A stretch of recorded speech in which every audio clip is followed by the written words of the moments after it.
Ministério da Cultura e Vale apresentam a 5ª edição do Flitabira. Vai começar mais uma atividade do festival. Compartilhe os melhores momentos nas redes sociais.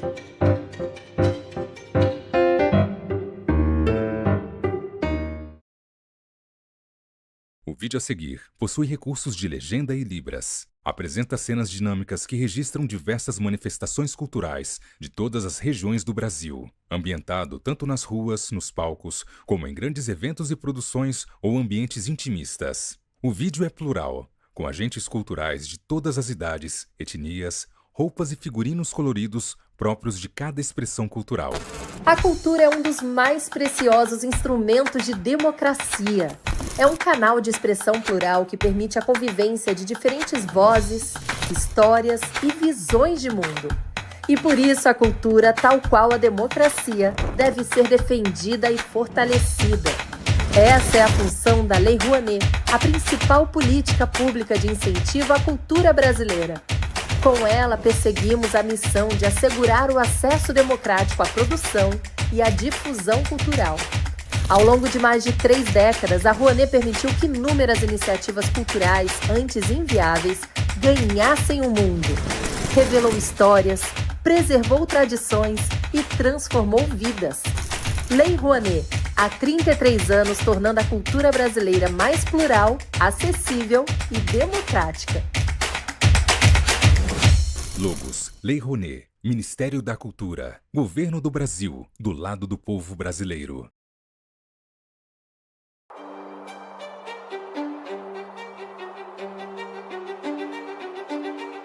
Onde tem cultura, a Vale está.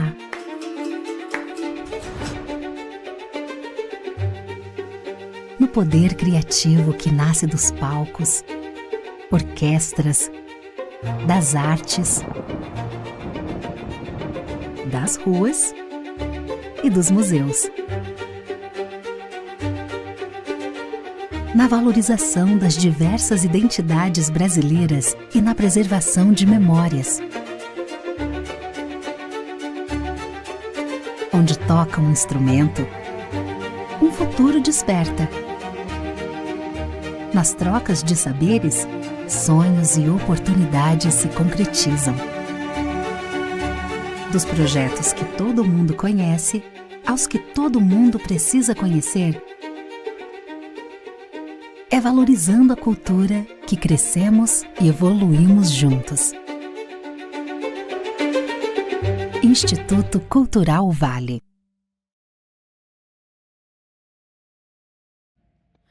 Milton Ratum, Conceição Evaristo e Jefferson Tenório. A roda de conversa acontece em um auditório com um grande palco. Ao fundo do palco, o cenário é composto por grandes banners em tons de roxo, rosa, amarelo, azul e laranja. Acima, lê-se, 5º Flitabira. No canto direito está um grande telão que passa ao vivo a roda de conversa em questão, junto com os intérpretes de Libras. E no canto esquerdo estão as logomarcas das marcas patrocinadoras do evento. O palco possui uma longa mesa azul marinho e branca. Os convidados se assentam de trás dessa mesa. De frente ao lugar que cada um assenta, colado na mesa de frente para a plateia, há uma caixa transparente de acrílico que carrega os livros que cada um escreveu, bem como seus nomes. Da esquerda para a direita, a primeira pessoa sentada é Milton Ratum, um homem branco de cabelos cacheados curtos de tom branco. Ele traja camiseta de botões de mangas compridas azul escuro e leva no pescoço o crachá dos participantes do evento. Usa óculos retangulares de aro preto. A segunda pessoa sentada é Conceição Evaristo, uma mulher negra de cabelos grisalhos cacheados que lhe estão presos no alto da cabeça e são envoltos por um turbante branco. Ela traja camisa preta estampada de branco e leva no pescoço o crachá dos participantes do evento. A terceira e última pessoa sentada é Jefferson Tenório, um homem negro que possui cabelos curtos rente à cabeça de tom grisalho. Possui barba de mesmo tom. Ele traja camiseta de botões de mangas curtas bege e leva no pescoço o crachá dos participantes do evento. Usa óculos redondos de aro preto. No canto inferior direito do vídeo em questão estão do início ao fim os intérpretes de Libras. Estes se intercalam ao longo do vídeo entre diferentes mulheres e homens que trajam blusa preta. Eles traduzem simultaneamente tudo o que é falado. De tempos em tempos, a plateia é filmada e está cheia. No canto inferior direito do vídeo em questão, lê-se Quinto Fli Itabira. E a gente, assim, quem olhasse de longe, parecia que a gente estava falando de coisas muito sérias e profundas, mas estávamos fofocando. Então, eu me sinto muito feliz de poder ter essa convivência com a Conceição e com o Milton. Como? Ter convivência com a fofoqueira? E com o fofoqueiro também, né? Bom, eu queria iniciar essa nossa conversa falando de poesia, e eu vou ler aqui um poema da Conceição. É um poema que, inclusive, serviu de inspiração, né, para a Bienal de São Paulo. Aliás, a Bienal está lindíssima, quem puder ter a oportunidade de visitar a Bienal, que é inspirada nesse poema aqui que eu vou ler para vocês, que se chama Da Calma e do Silêncio. Quando eu morder a palavra, por favor, não me apressem. Quero mascar, rasgar entre os dentes a pele, os ossos, o tutano do verbo, para assim vecerjar o âmago das coisas. Quando meu olhar se perder no nada, por favor, não me despertem. Quero reter no adentro da íris a menor sombra do ínfimo movimento. Quando os meus pés abrandarem na marcha, por favor, não me forcem. Caminhar para quê? Deixem-me quedar, deixem-me quieta, na aparente inércia. Nem todo viadante anda estradas. Há mundos submersos que só o silêncio da poesia penetra.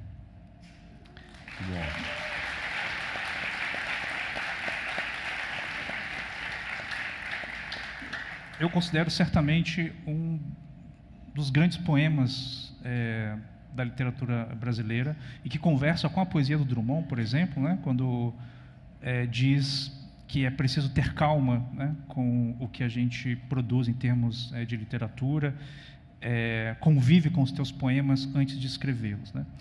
E a pergunta que eu vou fazer para vocês, né, para os dois, né, para a Conceição e para o Milton, é como é essa convivência com os poemas, tanto na vida de vocês, quanto esse transbordamento para a prosa de vocês, né?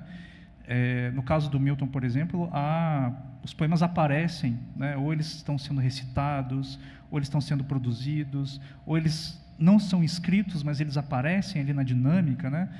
E na literatura da Conceição, ela transborda além dos poemas, mas também na linguagem, né? E na prosa.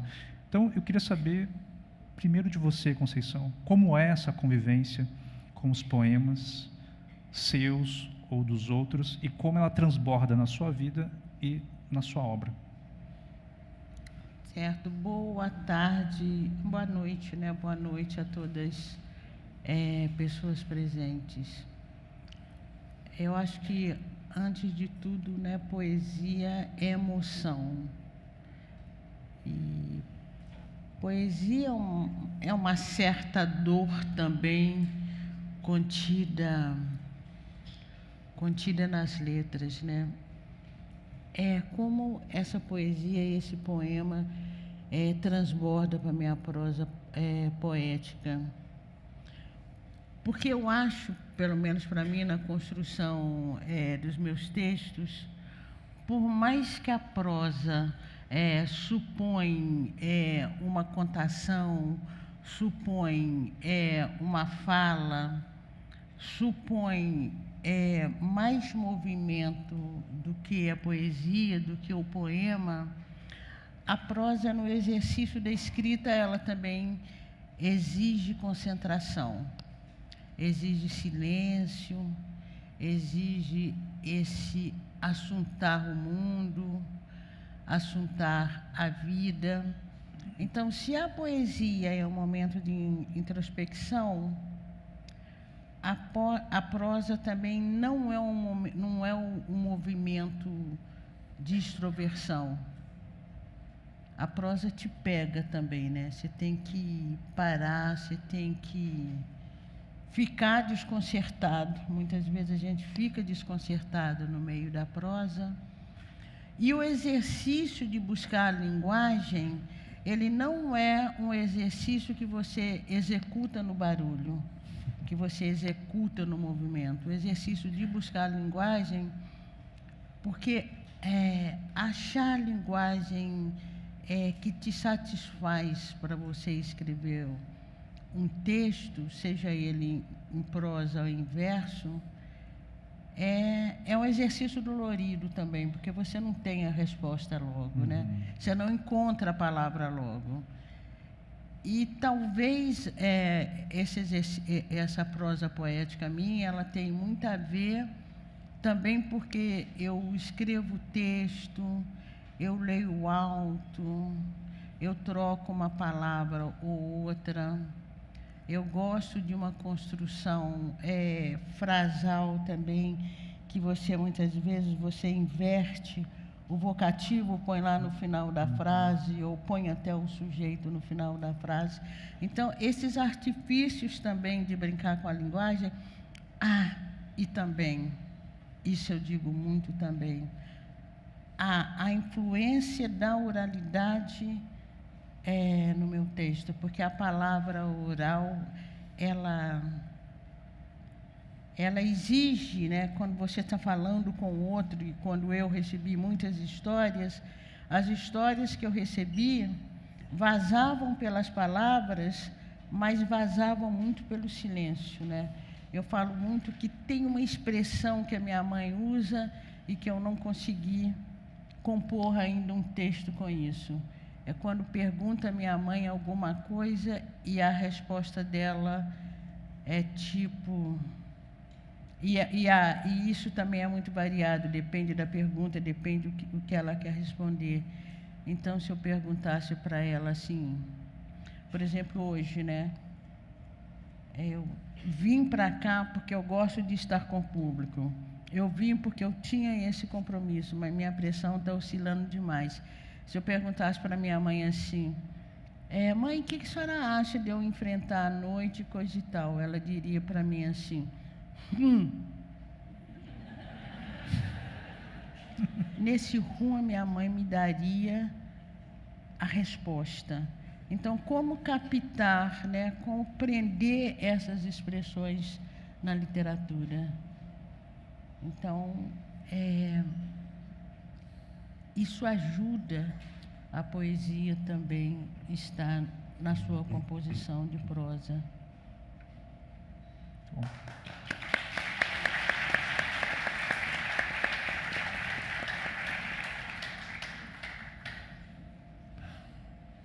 Milton, e para você, como é essa relação com a poesia, com o poema, tanto na sua vida quanto na sua obra?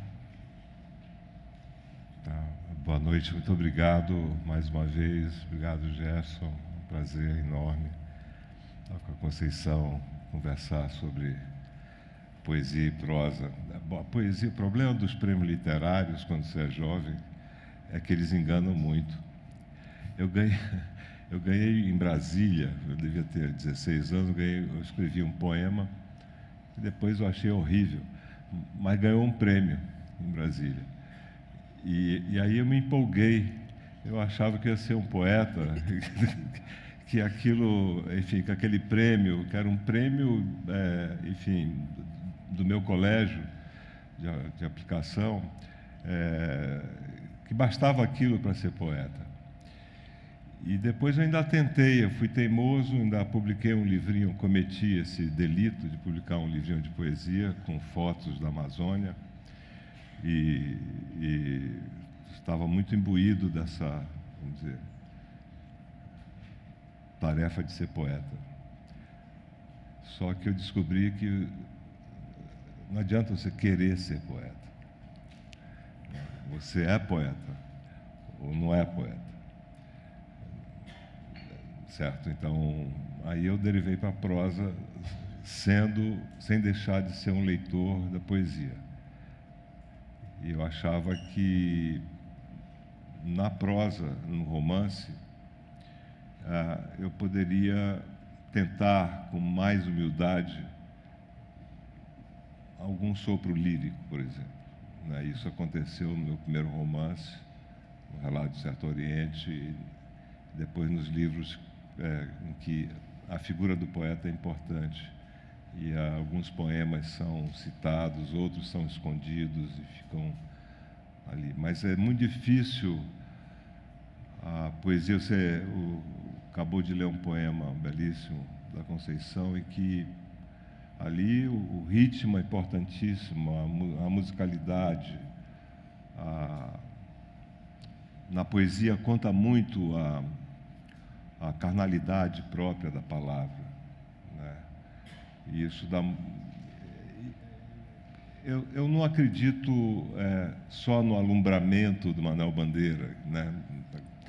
E também não acredito só nessa lucidez total do João Cabral, que ele queria poema cerebral, poema construído só com, vamos dizer, por uma espécie de racionalidade quase plena, né, da inteligência, do pensamento. Eu acho que as duas coisas estão ali, né? Tanto o lado racional quanto o lado, vamos dizer, esse lado iluminado, né, do poeta, do instante, do momento, né? E de modo que eu nunca mais tentei, a não ser recentemente não, faz alguns anos, durante o governo anterior, que a gente estava percebendo que tudo estava indo para o brejo, né? E com a invasão lá de todas as terras indígenas, aí eu escrevi um poema que se chama O Fim que se Aproxima.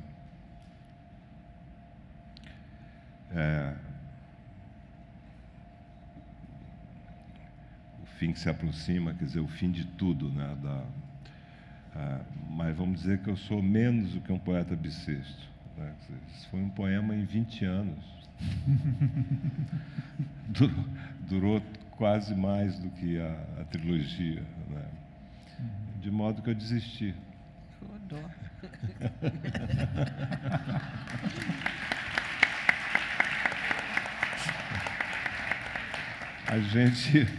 A gente humildemente desiste daquilo que não... A gente tenta, mas o nosso consolo é que a gente lê os poetas, as poetisas, as poetas, e isso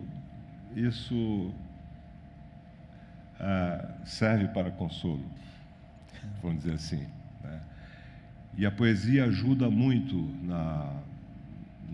para o romancista. Eu acho que há romancistas, hoje, por exemplo, eu leio, de hoje não, mas de um tempo para cá, eu tenho lido muita poesia, e de jovens poetas brasileiros também. Agora, a Dalice Santana, por exemplo, até escrevi o texto da Orelha, que é um livro muito bonito. Os poetas jovens que eu falo, é poeta de 50 anos, de 40 anos, mas já são poetas, vamos dizer, plenos. E há também esse desafio enorme que é escrever, vamos dizer, romances como se fossem romances dotados de uma força poética muito grande, né? Que aí, vamos dizer, um momento de alta voltagem da ficção que a gente encontra no Lavoura Arcaica, do Raduan Nassar, no Grande Sertão Veredas, em que há momentos, não tudo, mas há momentos em que a prosa é inseparável da poesia. Quer dizer, a força imagética, né? Vamos dizer,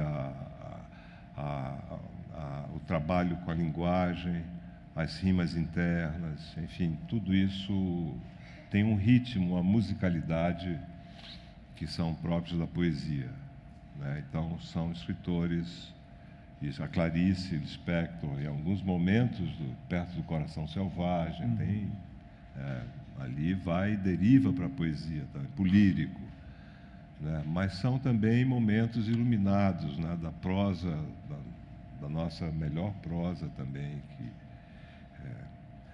Então é isso, talvez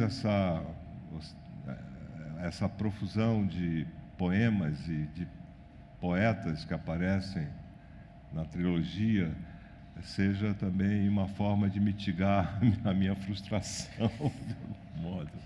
Né? A gente faz isso às vezes. Né? Bem. Obrigado. Bom, Milton, eu quero dizer que eu também me solidarizo com você, porque eu também me considero um poeta fracassado, e tanto que eu, no meu último livro, coloquei um aspirante a poeta profissional.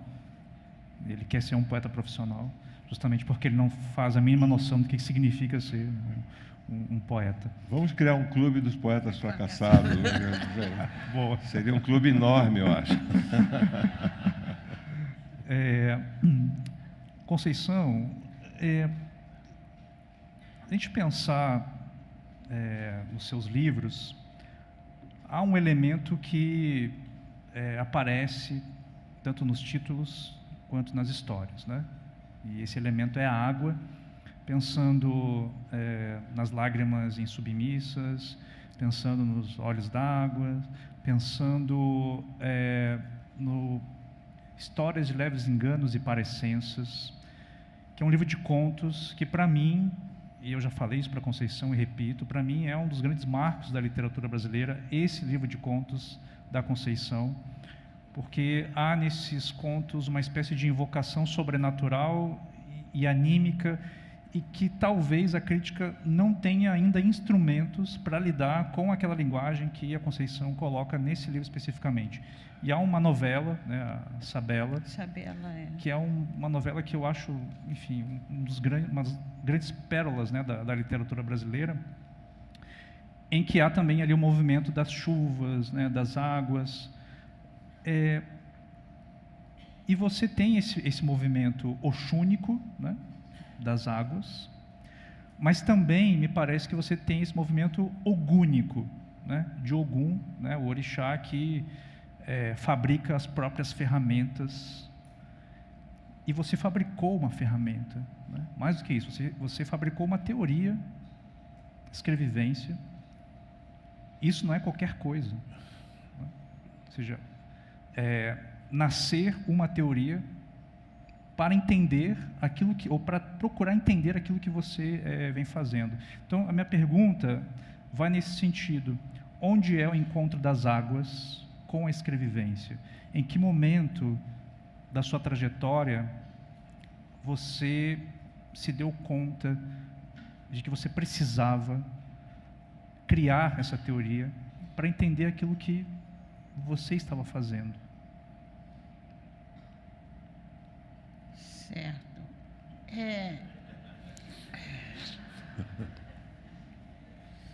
Meu amigo, hein? O que eu tenho dito, Jefferson, é que, não sei nem se eu estou falando uma coisa possível de crer, mas por exemplo, o próprio Conselho de Escrevivência, a prática nasceu muito anterior àquilo se constituir como conceito, né? É alguma coisa que eu começo a construir em 94 na minha dissertação de mestrado na PUC.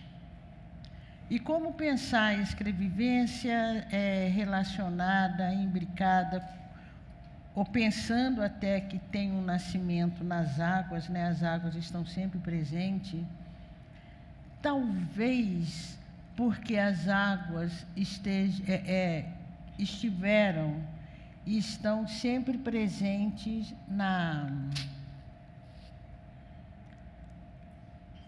nos povos africanos, né? O mar sempre nos atravessou, os rios sempre nos atravessaram. Se a gente vai, por exemplo, continente africano e busca uma geografia afetiva, o Rio Nilo está ali, inclusive, ilustrando vários poemas. E agora eu me lembrei de Solano Trindade, né? Quando ele tem um poema que ele fala do rio Nilo. Coincidente ou não, a minha mãe, em novembro, há 79 anos atrás, ela descia pelas ruas de Belo Horizonte para ir para Santa Casa para eu nascer, e ela descia debaixo de uma chuva intensa, tão intensa que ela tinha medo de me parir no meio das enxurradas. E eu não tinha percebido que meu texto trazia tantas águas. Foi a professora Aparecida Salgueiro, da UERJ, que, lendo os meus textos, ela me perguntou por que tantas águas, né? E pensar em escrevivência também é pensar águas reprimidas do passado, né? Porque escrevivência é uma longa história, não posso nem... Escrevivência tem virado cursos, né? Mas pensar em escrevivência também é uma longa história, história que tem a ver também com a memória das águas, porque quando eu penso também em Memórias das Águas, aliás, esse livro também traz esse poema, Recordar é Preciso, a memória das águas dos povos africanos e dos povos afrodiaspóricos não é a memória das águas do famoso lema terra à vista, né? Se o mar para o europeu foi um mar de conquista, o mar para os povos africanos é um mar de sujeição, né? É um mar que levou o caminho da descoberta, entre aspas.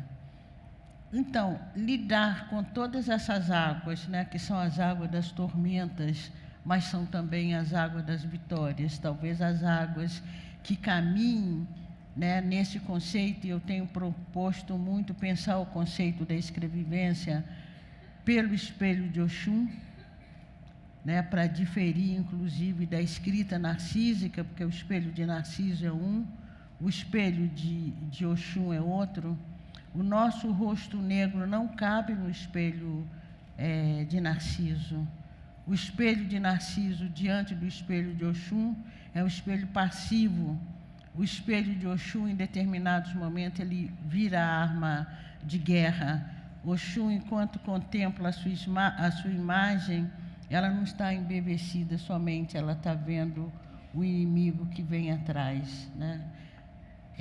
Então, nesse sentido de criar as próprias ferramentas, né, para tentar entender os nossos textos, para tentar entender as nossas memórias, as nossas águas, né, aquilo que constitui a nossa escrita, ainda a questão das águas, né?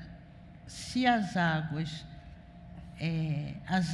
que nos batizaram enquanto povos colonizados, não foram águas que nos libertaram, né? Não foram águas, se foram águas bentas por cristianismo, para a gente foi águas de sufoco, né? Que nos colocam numa situação, que nos colocaram numa situação de submissão, de perda de identidade, de perda da memória do que ficou. Então, foi preciso também a gente criar novas águas, né? Novas águas que nos banhem da sujeira que uma outra água nos colocou e nos deixou. E como diz também que eu sou de Oxum,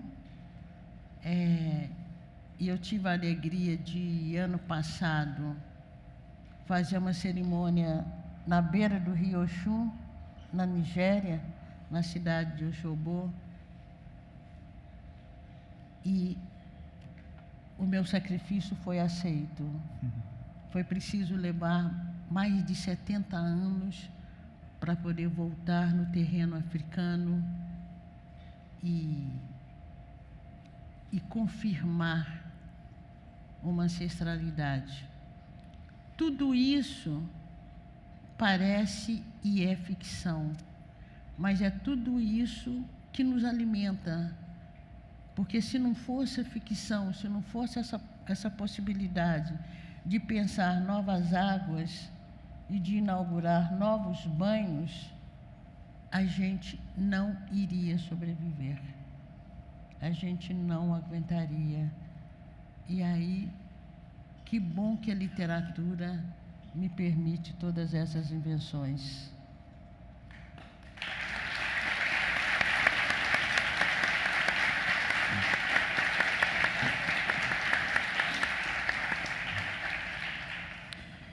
Milton, você chegou ao final da sua trilogia, né, com Dança de Enganos. Eu queria ler só o início aqui do livro, para te encaminhar, né, a pergunta. E começa assim: na quarta-feira de cinzas de 1969, fui da rodoviária de Santos ao cemitério da Filosofia, mas não cheguei a tempo para o enterro do meu pai. Não chegar a tempo ao enterro do pai, né, é um início digno de um Estrangeiro do Camus, digno de um Dostoiévski, talvez. Passado todos esses anos, né, desde 2017 com a publicação do primeiro volume, depois em 2019 o segundo, e 6 anos depois você lança, né, o Dança de Enganos, que termina com esse lugar mais sombrio. E há no final do Dança de Enganos uma reflexão sobre o exílio, né? Minha pergunta vai no sentido de como você vê essa ideia desse lugar mais sombrio, porque numa leitura mais direta, a gente pode perceber que é uma análise também da ditadura, não só no Brasil, mas na América Latina, esse lugar sombrio. Mas parece que esses volumes vão se encaminhando para algo mais subjetivo e que vai chegando no lugar sombrio das personagens, né? Então, eu queria que você falasse um pouco desse trajeto, dessa trajetória, dessa jornada que foi construir esses 3 volumes. Eu sei que é pouco tempo, mas se você pudesse falar um pouco sobre isso. Tá, não, assim, o lugar sombrio, no fundo, é também o coração e a alma, né? Quer dizer, depois de tudo que aconteceu, alguns estão no exílio, outros estão vamos dizer, outros voltam, outros se reencontram, outros nunca mais vão se reencontrar, outros encontram o seu lugar na solidão, né? Então, vamos dizer, cada personagem tem o seu destino, né? E às vezes são destinos muito divergentes. Eu queria, vamos dizer, escrever essa trilogia. Eu sabia que ia demorar muito, porque tudo demora, eu sou lento mesmo, né, até para escrever uma mensagem, mas não sabia que ia demorar tanto, né? Mas eu tinha na minha cabeça, vamos dizer, há ótimos romances, não só sobre a ditadura, mas sobre a violência brasileira, que é histórica, não começou ontem, nem anteontem, não é? A gente sabe disso. Mas quando eu li nos anos 70 e depois 80, o Zero, do Loyola, que depois foi censurado e só depois saiu na Itália, e só depois eu li O Reflexo do Baile, do saudoso Calado, Antônio Calado, que, aliás, que de Calado não tinha nada, né? Quando eu li, sei lá, Tropical, Sol da Liberdade, né, da Ana Maria, que fala também diretamente sobre o exílio, sobre uma jornalista que volta do exílio, e o romance é construído a partir da vida dela. E há muitos romances já sobre aquela época, né? E eu fui atrás, vamos dizer assim, eu tinha a minha vida, a minha experiência, ainda um garoto, um fedelho lá em Brasília, depois já em São Paulo, e tinha também a história dos meus amigos, dos que sofreram muito mais do que eu, porque eu fui detido 2 vezes, mas não fui torturado como esses meus amigos foram. E uma, eu posso dizer o nome porque ela abriu tudo para mim, a Tuna, que foi uma atriz maravilhosa, Tuna Dweck, e o Aurélio Miquiles, por exemplo, que é um cineasta, que agora está lançando um livro sobre um documentário sobre Ernestino Guimarães, que era nosso colega em Brasília. Ele era mais velho que a gente, nós éramos secundaristas, ele era líder do movimento estudantil, e desapareceu, foi assassinado, desapareceu em 73, nunca mais, até hoje, não foi encontrado. É um dos desaparecidos. E o Ernestino era um líder do movimento estudantil, foi presidente da UNE. Em Brasília, a gente via o tempo todo o Ernestino no campus, enfim, nas passeatas e tal.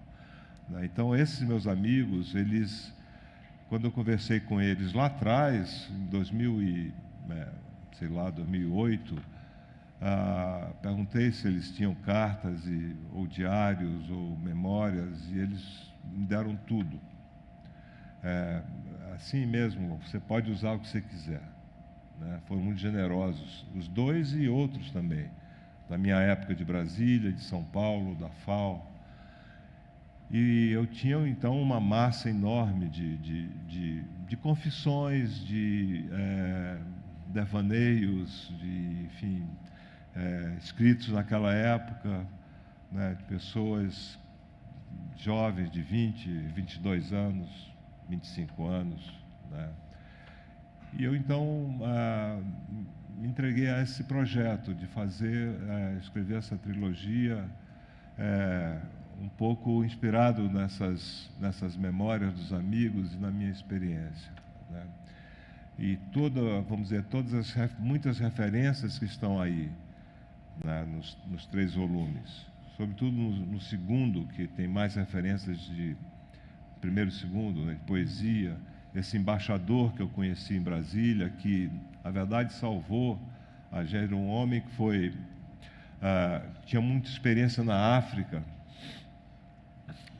que está aí, aconteceu, ele me deu um livro de contos do Landino Vieira, Luanda, que é um dos maiores escritores. Infelizmente, ele é pouco lido no Brasil.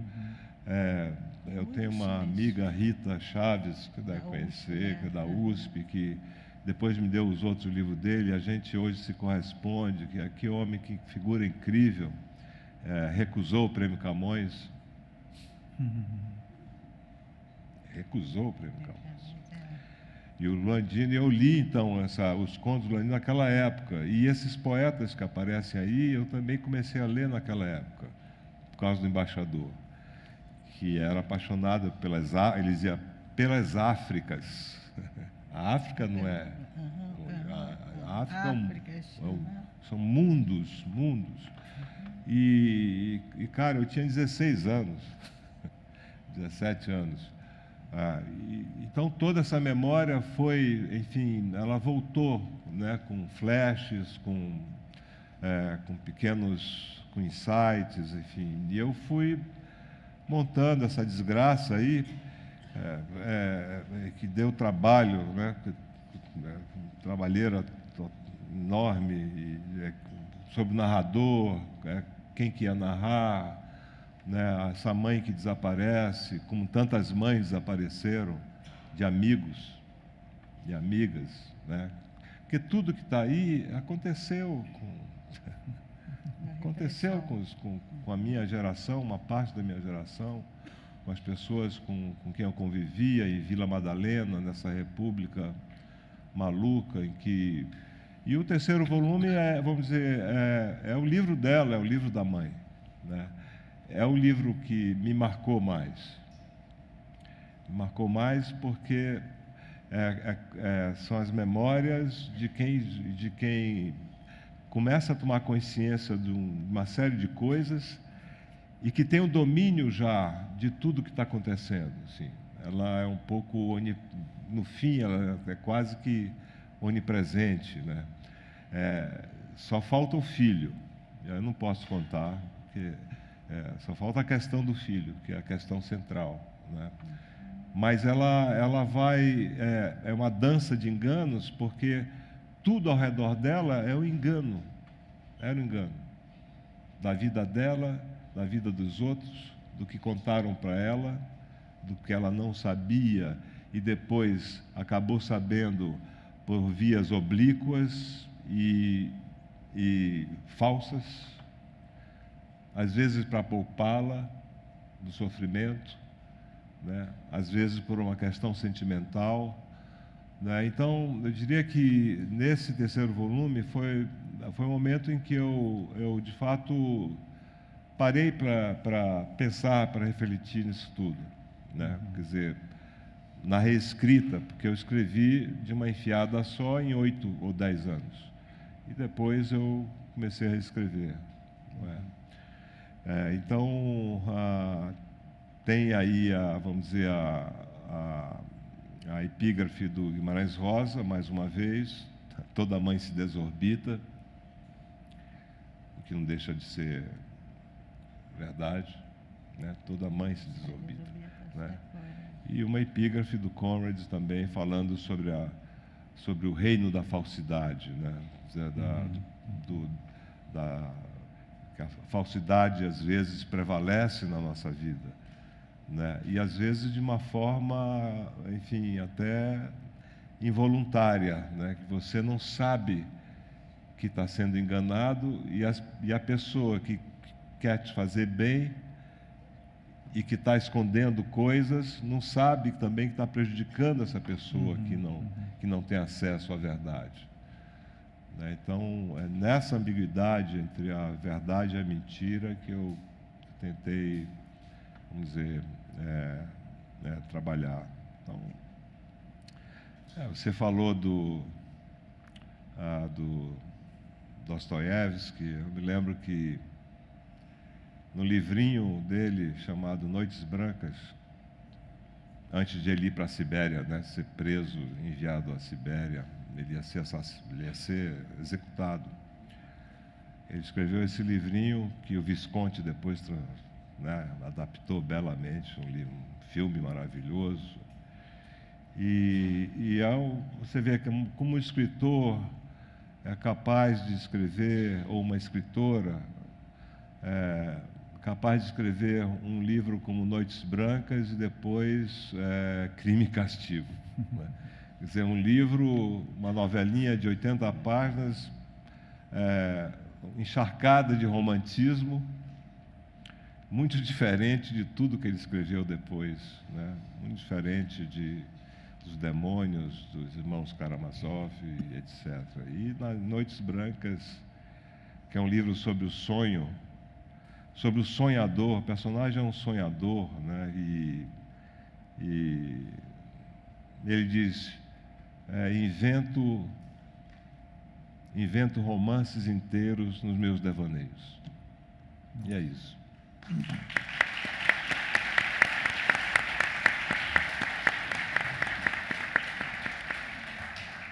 Gente, estamos chegando ao final da nossa conversa. Eu vou continuar com o Milton para a gente terminar com a Conceição. A Conceição quer ler um poema, né?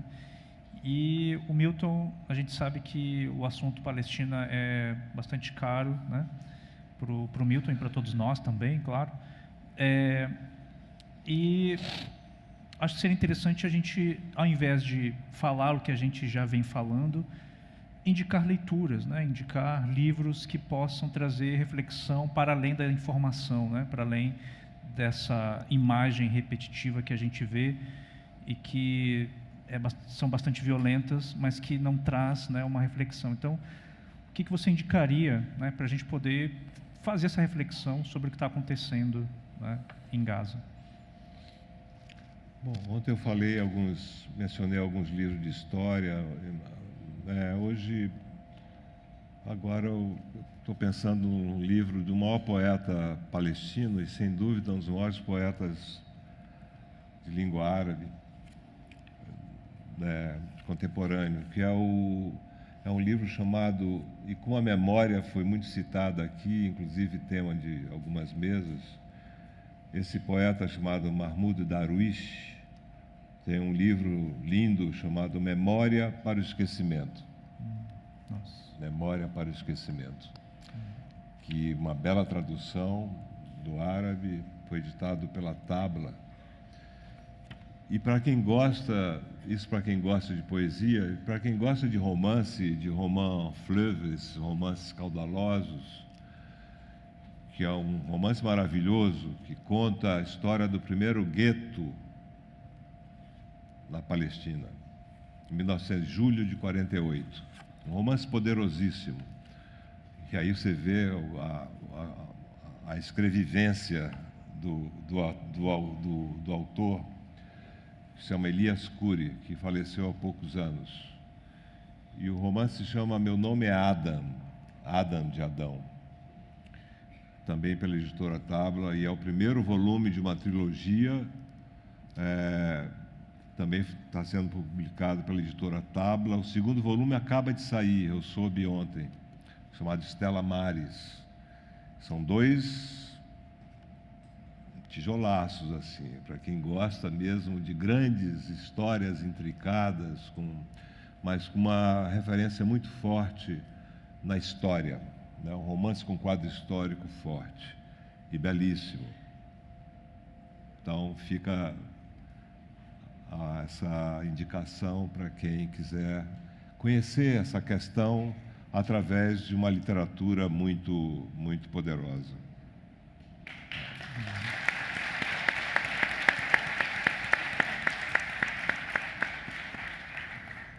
Conceição, então fica à vontade ou para indicar leituras e fazer também a leitura do poema. Quando se fala em exílio, acho que não sei se é na minha dissertação, acho que é na minha dissertação de mestrado, sim, que eu penso também um pouco em exílio a partir do Said, né, um dos últimos livros dele, sobre exílio.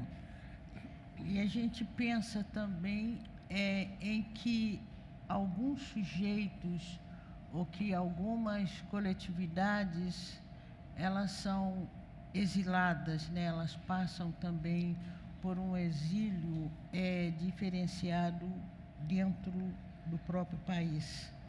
Então, pensar em exílio, pensar em genocídio, e o livro que eu indicaria seria o Abdias Nascimento, o genocídio do negro brasileiro, e também o mais recente de Denise Ferreira, A Dívida é Impagável. E aí não tem como, né? E eu fico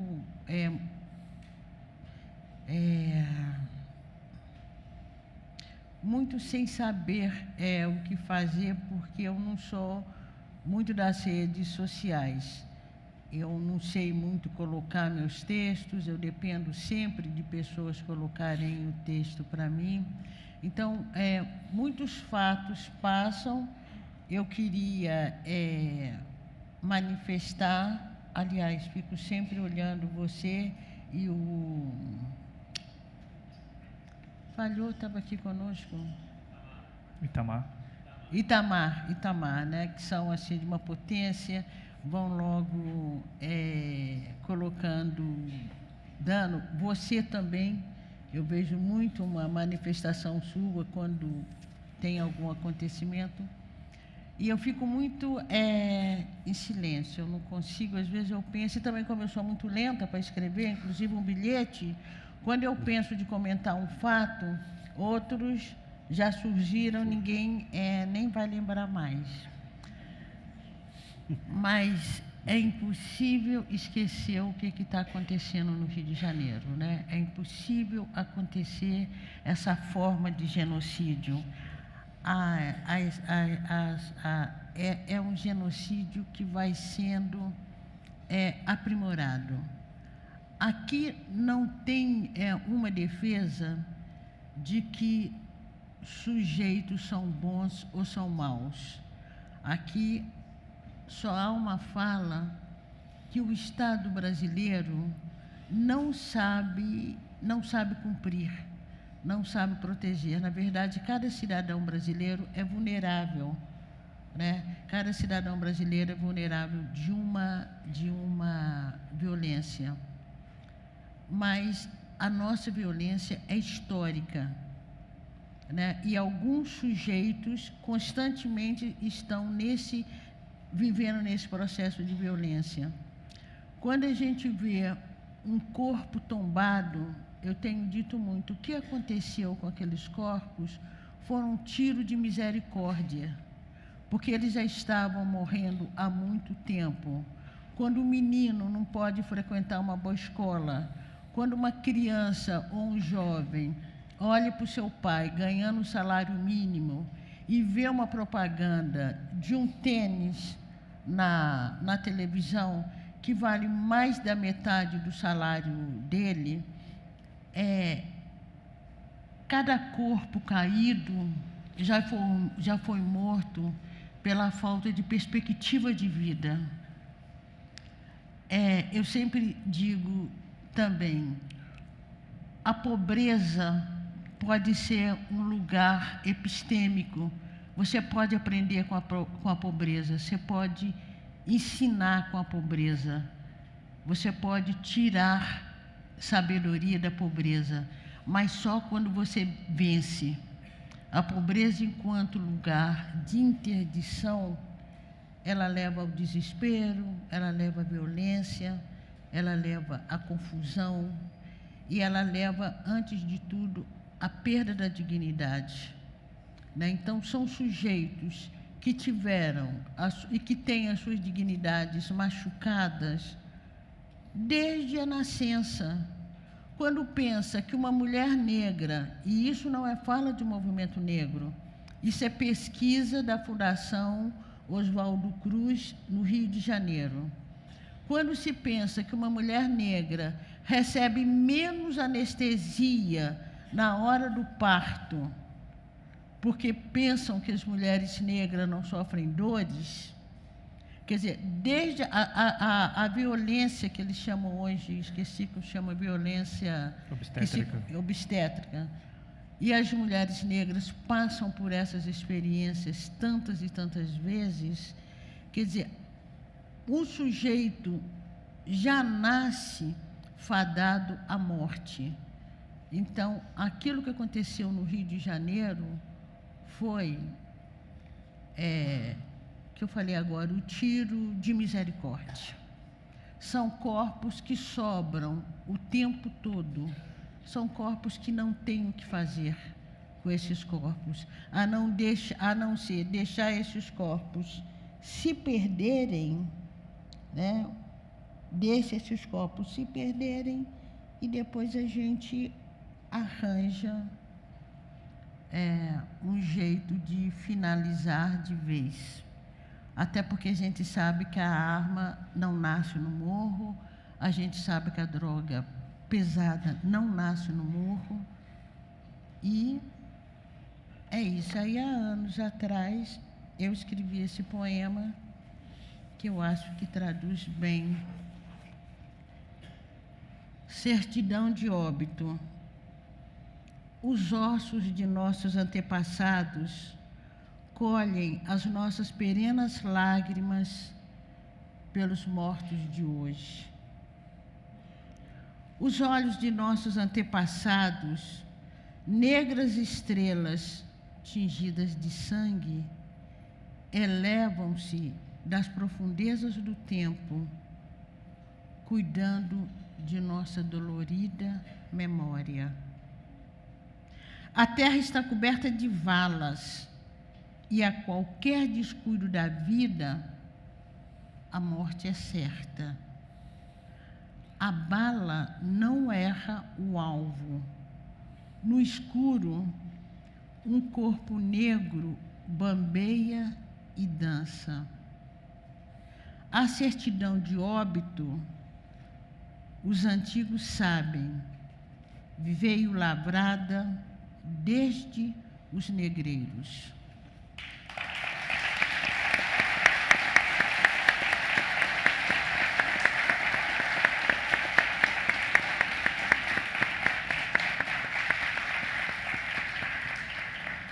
Bom, muito obrigado pelas reflexões, pelos poemas. Agradeço a presença de vocês. E agora os autores irão autografar na praça de autógrafos, ali junto à livraria. Muito obrigado.